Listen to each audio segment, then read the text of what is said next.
कभी एकांत में जाइए, किसी गंगा किनारे, यमुना के किनारे, किसी सरोवर में, उसकी लहरों को देखो, उसकी लहरों को देखो, उन लहरों से पता हो जाएगा कि ये कितनी मस्ती में है।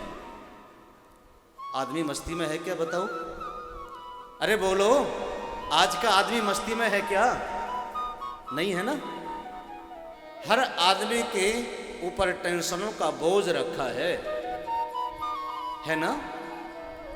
टेंशन की बोझ की जो गठरी है, इसको अपने सिर पर रख करके सब लोग घूम रहे हैं अपने आप में ही।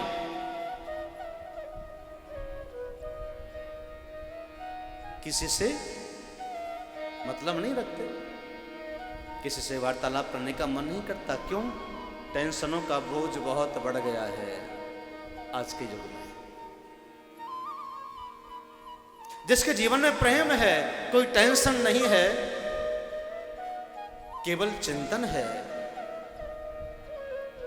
चिंता तो आपको चिता की ओर ले जाने वाली है, लेकिन चिंतन आपका प्रभु की ओर ले जाने वाला है। आपका चिंतन गहरा हो। भजन कर ले रे मनुआ, तू मन की गुफा में,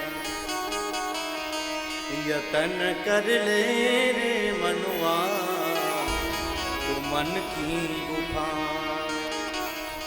तुझे जाने की आवश्यकता नहीं है जंगल में, उस किसी गुफा में बैठ कर के भजन कर।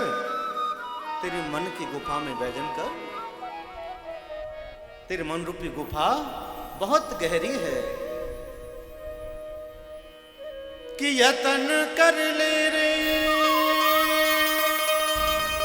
ए मनुआ,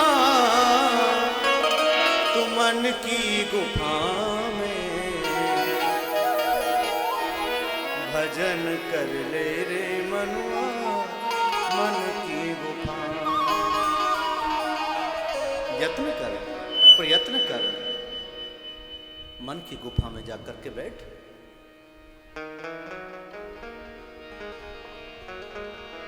मुझे ला दे भजन की वही माला। कौन कौन सी माला? कि जो माला हनुमत ने फेरी, राम प्रगट कर डाला। मुझे ला दे भजन की वही माला। कि जो माला विभीषण ने फेरी, रावण का साम्राज्य दिला डाला। मुझे ला दे भजन की वही माला। रावण राम से बैर करता है, लेकिन विभीषण भी उसका भाई है। विभीषण राम से प्रेम करता है। विभीषण ने प्रेम किया तो क्या मिल गया? पूरा राज्य साम्राज्य मिल गया, राज तिलक कर दिया ना।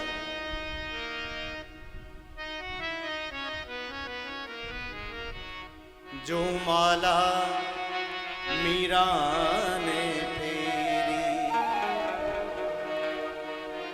कि जो माला मीरा ने फेरी, कृष्ण को अपना बना डाला। मुझे ला दे भजन की वही माला। मीरा तो कहती थी, मेरे गिरधर गोपाल दूसरों न कोई, जिसके सिर पर मोर मुकुट, मेरो तो पति वही। मीरा अपने पति राणा को छोड़ करके, साम्राज्य को छोड़ करके आ गई, क्योंकि मीरा के मन में विश्वास गहरा है। कृष्ण मेरे पति हैं, कृष्ण मेरे हैं। जिसके मन में यह भाव आ जाए कि भगवान मेरे हैं, वो मेरे हैं, मेरे हैं, सबरी के जैसे, मीरा के जैसे, प्रहलाद के जैसे, बालक ध्रुव के जैसे, सदन कसाई के जैसे।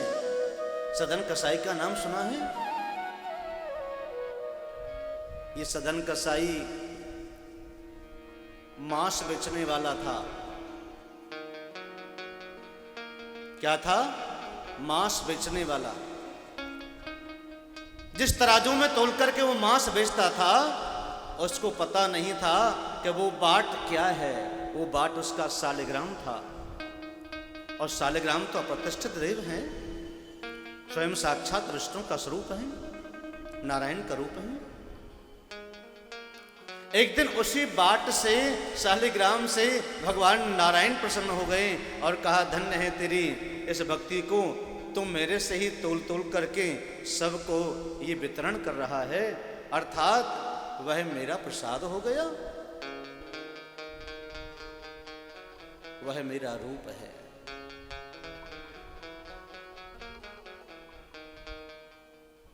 जिसने विश्वास किया उसको भगवान ने अपना सर्वस्व लौटा दिया। एक भक्त भगवान शिव के दरबार में जाया करता था। उसका नित्य प्रति का नियम था। और एक ग्वाला नित्य प्रति गाय चराने के लिए जंगल में जाया करता था। जिस जंगल में गाय चराने के लिए जाया करता था, वो ग्वाला, उसी जगह पर भगवान शिव का मंदिर था, शिवालय था।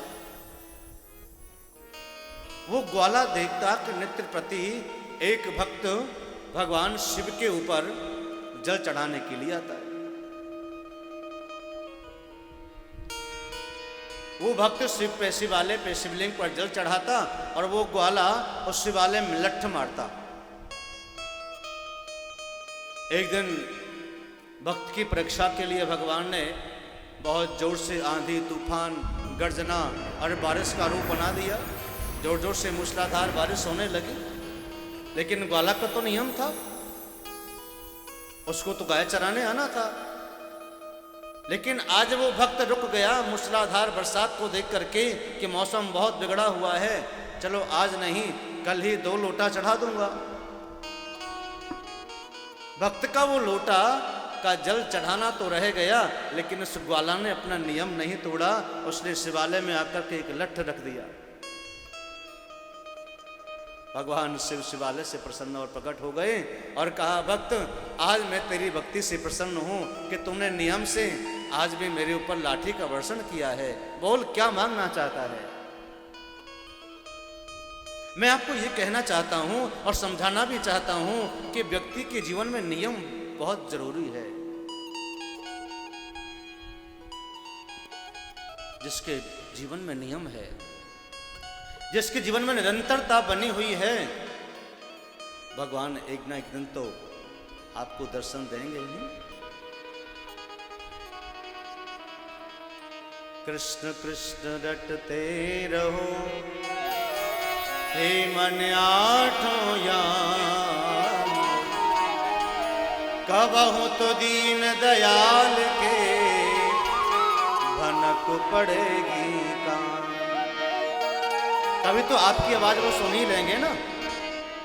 आप तो केवल अपना काम करते रहिए, नाम जपते रहिए, कभी न कभी तो उसको याद आ ही जाएगी, कभी न कभी तो आपको दर्शन दे ही देंगे।